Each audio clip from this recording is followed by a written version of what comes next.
অহংকার। এই জন্য রহমতের নবী বারবার দোয়া করতেন, আল্লাহুম্মা ইন্নী আসআলুকা ইলমান নাফিআ, ও আল্লাহ তুমি ইলমে নাফি' দান করো, যে ইলমের দ্বারা আমার উপকার হবে, উম্মতের উপকার হবে। এমন ইলম আমাকে দাও যে ইলমের দ্বারা সবাই উপকৃত হবে, যে ইলমের দ্বারা কারো কোনো ক্ষতি হবে না। قال رسول الله صلى الله عليه وآله وسلم خير الناس من ينفع الناس। রহমতের নবী বলেন, দুনিয়াতে সবথেকে ভালো মানুষ ওই ব্যক্তি যার দ্বারা মানুষ কষ্ট পায়। হ্যাঁ, নবী বলেন ওই ব্যক্তি ভালো যার দ্বারা সবাই উপকৃত হয়। কি হয়? আপনি ভালো মানুষ হইতে পারছেন,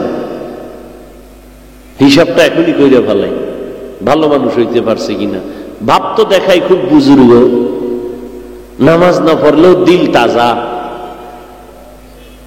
কি এবার হিসাব করেন তো আপনি ভালো মানুষ কিনা, আপনার ব্যবহারে আপনার বউ খুশি কিনা হিসাব মিলান, আপনার আচরণে আপনার সন্তান সন্তুষ্ট কিনা হিসাব মিলান, আপনার কারণে আপনার মা বাবা খুশি নি, আপনার ব্যবহারে আপনার শিক্ষক খুশি কিনা, আপনার ব্যবহারে আপনার আলেম খুশি কিনা, আপনার ইমাম খুশি কিনা।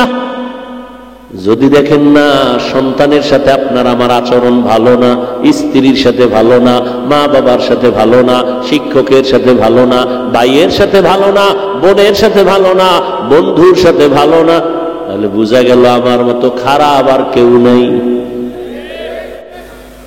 দাবি তো করেন আপনি বড় বুজুর্গ, আল্লাহ হেদায়েত দান করুন। আমার কথা বুঝতেছেন তো না? আমার কষ্ট হয় হোক, আপনারা বুঝলেই চলবে, আল্লাহ কবুল করেন। এটার এনে ঝুলান লাগে কি? এটা তাবিজ। তোমার সাউন্ডে মানুষ বুঝবে না, আর যদি তুমি বিশাল স্বর্ণের সাইনবোর্ড দেওয়ার সাউন্ড ঠিক মতো না, কি লাভ হইবে এই স্বর্ণের সাইনবোর্ড দিয়ে? আমার দ্বারা ঝুলাই দিছে, হাতের লাগে বাড়ি খায়, আর এটা টুন টুন করে ঘুরে।